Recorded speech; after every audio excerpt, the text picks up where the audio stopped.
Blessings. Welcome to today's Law Enforcement Daily Devotional. Today we're in Psalm 69, 70, 71, and 77.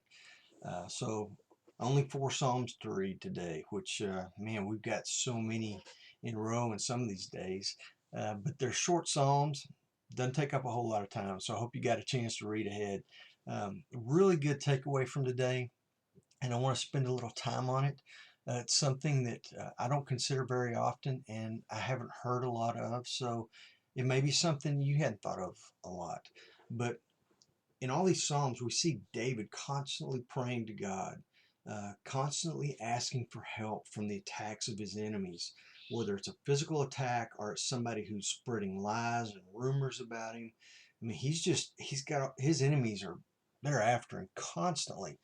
And David's constantly praying for help and asking God to protect him.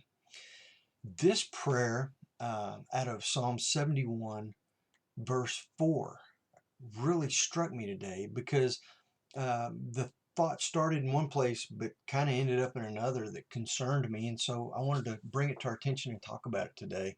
Um, but this psalm, it's a prayer that the people that we work with and deal with on a daily basis, this is the kind of prayer we expect to hear them offering up. We're going to help somebody else who's been praying to God, praying for help. They're in trouble, they're crying out, and a lot of times we're the answer to that prayer. So we'll come into it being God's little bitty instruments to carry out his justice to help these people. But the thought kind of went a different direction for me.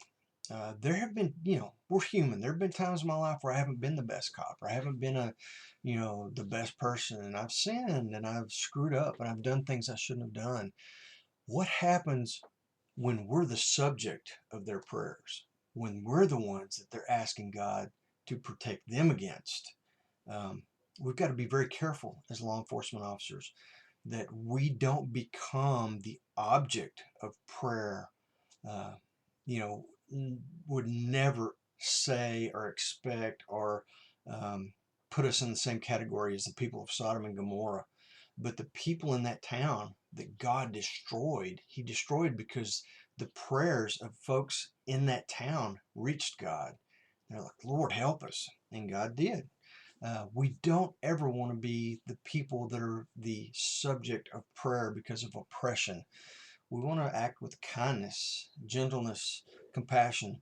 We have to use violence when we have to use it. We have to stay safe. Not saying that. We ride this delicate balance of compassion and justice and what it takes to carry that out. And we do our job and we go home safe at night.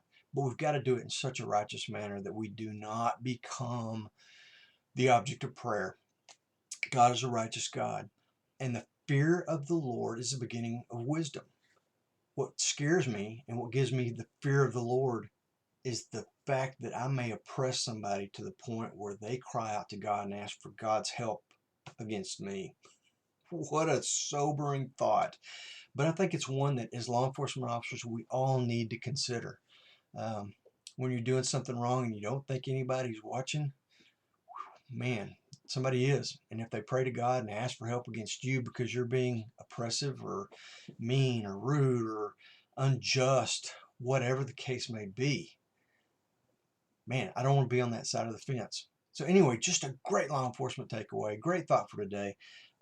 Tomorrow we're going to be in Psalms again, um, and we're going to be reading out of Psalm 83, 86, 88, 91, and 95. So read ahead, meet me back here tomorrow, and let's see what else God's Word has to say about law enforcement. Be safe.